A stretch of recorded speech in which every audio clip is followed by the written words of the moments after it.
Hello friends, સ્વાગત છે મારા વાનગી ખજાનામાં. હું ભાવનાબેન રાઠોડ. આજે આપણે બનાવીશું ચટપટા સ્વાદ સાથે પાણીપુરી ફ્લેવરનો ચેવડો. તો ફ્રેન્ડ્સ, આ ચેવડો એટલો સ્વાદિષ્ટ બને છે ને કે આજ પછી પેકેટના ચેવડાનું તો બાળકો નામ પણ નહીં લે.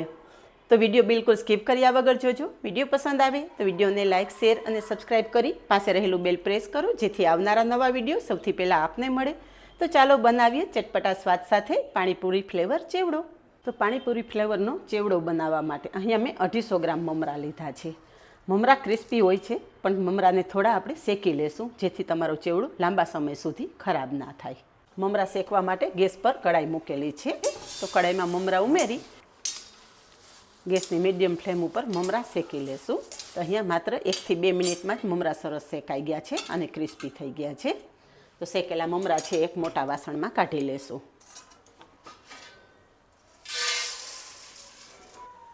હવે ચેવડામાં ઉમેરવાની બાકીની સામગ્રી તળવાની છે. તો એના માટે અહીંયા મેં 100 ગ્રામ મકાઈના પૌવા લીધા છે. મકાઈના પૌવા તળી લેશું. આ રીતે ચાયણો રાખીને તળશો ને એટલે એક્સ્ટ્રા તેલ ઝડપથી નીકળી જશે અને પૌવા તમારા તેલમાં વિખેરાશે પણ નહીં. અને પૌવા ડાયરેક્ટ આપણે મમરા સાથે જ ઉમેરી દેશું. આ રીતે બધા જ મકાઈના પૌવા તળી લેશું.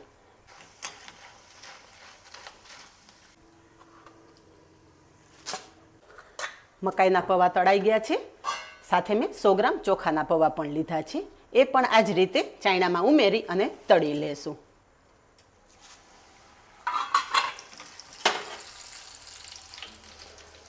ચોખાના પૌવા તળાતા બિલકુલ વાર નથી લાગતી, એકદમ ઝડપથી તળાઈ જાય છે. તમે જોઈ શકો છો કે એકદમ ફૂલી અને ડબલ સાઇઝ થઈ ગઈ છે. હવે બંને પૌવા તળાઈ ગયા છે. અહીંયા મેં આ રીતે નાની સાઇઝના ભૂંગળા, જે સ્ટાર ભૂંગળા આવે છે, એ લીધેલા છે. એ પણ તળી લેશું. ચેવડામાં ભૂંગળાનો ટેસ્ટ બહુ સરસ આવે છે અને બાળકોને તો ખાસ પ્રિય હોય છે.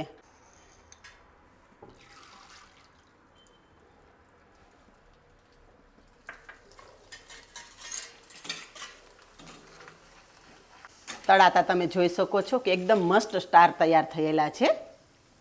એક્સ્ટ્રા તેલ નિતારી અને તળેલા સ્ટાર પણ આપણે મમરા સાથે ઉમેરી દઈશું. સ્ટાર થોડા થોડા જ ઉમેરવાના, ફૂલતા ડબલ સાઇઝ થાય છે એટલે ચાયણામાંથી બહાર ના નીકળી જાય.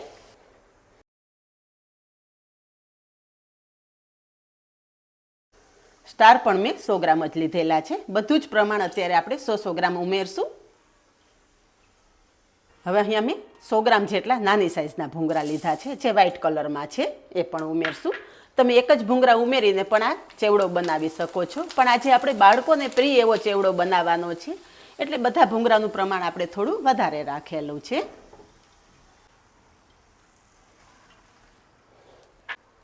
ગેસની ફ્લેમ બંધ કરી દેશું. ગરમ તેલમાં જ સિંગદાણા તળાઈ જશે. તો અહીંયા મેં 100 ગ્રામ સિંગદાણા લીધેલા છે.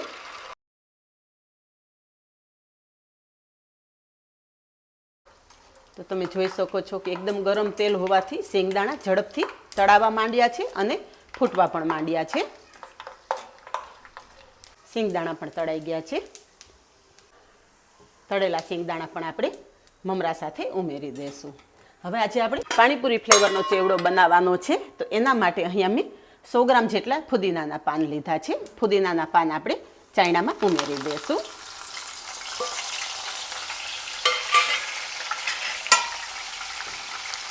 અને ક્રિસ્પી થાય ત્યાં સુધી તળી લેશું.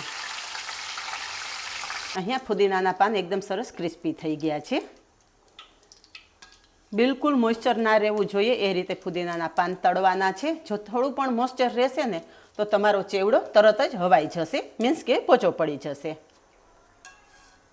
તો તળેલા ફુદીનાના પાન આપણે એક પ્લેટમાં લઈ લેશું.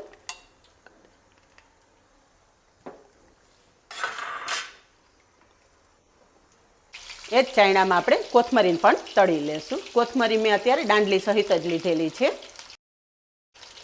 જેથી એકદમ ફ્લેવરફુલ આપણો ચેવડો તૈયાર થાય. અહીંયા તમે જુઓ કે કોથમરી સરસ તળાઈ ગઈ છે અને બિલકુલ બબલ્સ નથી. આ જ નિશાની છે કે કોથમરીમાં બિલકુલ મોઇસ્ચરનો ભાગ નથી રહેલો. એક્સ્ટ્રા તેલ નિતારી અને કોથમરી પણ આપણે ફુદીના સાથે લઈ લેશું. હવે એ જ કડાઈમાં આપણે 7 થી 8 લીલા મરચાંના ટુકડા તળી લેશું. ફુદીનો, કોથમરી અને મરચાં આ ત્રણેય વસ્તુ તળવા ટાઈમે થોડું દૂર ઊભું રહેવાનું, કારણ કે કોથમરી, ફુદીનો અને મરચાંમાં થોડું પાણીનો ભાગ રહેલો હોય છે. જો તેલમાં ઉમેરી અને પાસે ઊભા રહેશો ને તો તેલના છાંટા ઉડવાનું શક્યતા રહે છે. એટલે આ બધું સેફલી કરવાનું. અહીંયા તમે જોઈ શકો છો કે જ્યાં સુધી પાણીનો ભાગ હોય ને ત્યાં સુધી આ રીતે બબલ્સ થશે. જ્યારે આમાંથી પાણીનો ભાગ બધો જ બળી જશે ને એટલે બબલ થતાં બધા જ બંધ થઈ જશે. એટલે સમજી જવાનું કે આપણે ચાયણામાં ઉમેરેલી સામગ્રી સરસ તળાઈ ગઈ છે અને ક્રિસ્પી થઈ ગઈ છે. તો અહીંયા તમે જોઈ શકો છો મરચાંમાં થતાં બધા જ બબલ્સ બંધ થઈ ગયા છે. મીન્સ કે મરચાં પણ એકદમ સરસ તળાઈ ગયા છે અને ક્રિસ્પી થઈ ગયા છે. ગેસની ફ્લેમ બંધ કરી દઈશું અને તળાયેલી બધી જ સામગ્રી સરસ ઠંડી થવા દઈશું. હવે ચેવડા માટે મસાલો બનાવી લઈએ. અહીંયા મેં 2 ચમચી જીરું અને 1 ચમચી ધાણા શેકી લીધા છે. મિક્સર જારમાં લઈ લેશું. એની સાથે જ 1 ચમચી જેટલા કાળા મરી તીખા ઉમેરશું. બધી જ સામગ્રી પીસી લેશું. અહીંયા મસાલો પીસી લીધો છે, પ્લેટમાં લઈ લેશું. અને એ જ મિક્સર જારમાં આપણે તળેલી સામગ્રી છે એ પણ ઠંડી થઈ ગઈ છે, એ પીસી લેશું. અહીંયા તમે જુઓ કે કોથમરી એકદમ ક્રિસ્પી થઈ ગઈ છે. એ જ રીતે મરચાં પણ ક્રિસ્પી થઈ ગયા છે. તમે આ બધી સામગ્રી તળશો ને એટલે થોડો તેલનો ભાગ રહેશે. એનાથી જ આપણા ચેવડામાં કોટિંગ આવશે. બધી જ સામગ્રી સરસ પીસાઈ ગઈ છે, સાઈડ પર રાખી દઈશું. અહીંયા આપણે જે તળેલી સામગ્રી હતી એ વાસણ નાનું પડતું હતું એટલે મેં મોટા વાસણમાં લઈ લીધું છે, જેથી મસાલો ભેળવવામાં સરળતા રહે. મારી પાસે અહીંયા મીઠા લીમડાના પાન સૂકવેલા છે એટલે મેં તળેલા નથી. તમારી પાસે જો લીલા પાન હોય તો તમારે સહેજ તળી લેવાના. આ પાન આપણે આ રીતે હાથેથી ક્રશ કરી અને ઉમેરી દઈશું. મીઠા લીમડાના પાનનો ટેસ્ટ આ રીતે બહુ સરસ આવે છે. એટલે પીસવા કરતાં આ રીતે હાથે ક્રશ કરીને નાખશો ને તો ચેવડાનો સ્વાદ એકદમ વધી જશે. સાથે જ મેં 1 કપ આલુ સેવ લીધેલી છે. એ પણ ફુદીના ફ્લેવરની હોય છે એટલે ચેવડામાં વધારે સારી લાગશે. 1.5 ચમચી જેટલો આમચૂર પાવડર ઉમેરશું. 1 ચમચી રેગ્યુલર મીઠું ઉમેરશું અને અડધી ચમચી સંચળ પાવડર.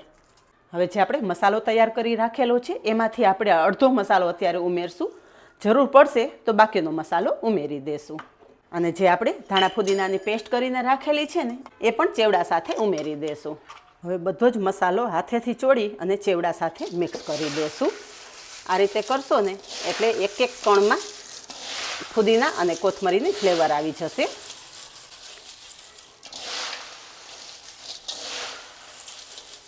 અહીંયા ચેવડા સાથે બધો જ મસાલો મિક્સ થઈ ગયો છે અને જોતાં જ ખાવાની ઈચ્છા થઈ જાય ને એવો આપણો ચેવડો તૈયાર થઈ ગયો છે. તૈયાર કરેલો ચેવડો આપણે એક સર્વિંગ બાઉલમાં લઈ લેશું. ફ્રેન્ડ્સ, જો આ રીતે તમે ચેવડો બનાવશો ને તો પેકેટના નાસ્તા તમારા ઘરમાં ક્યારેય નહીં આવે. તો તૈયાર છે એકદમ ચટપટા સ્વાદ સાથે પાણીપુરી ફ્લેવરનો ચેવડો. આ જ રીતે બનાવો અને કમેન્ટમાં જણાવો કે એકદમ સ્વાદિષ્ટ ચેવડાની રેસીપી કેવી લાગી. આજે બસ આટલું જ. મળીએ નેક્સ્ટ વિડીયોમાં. ત્યાં સુધી બાય. Thank you.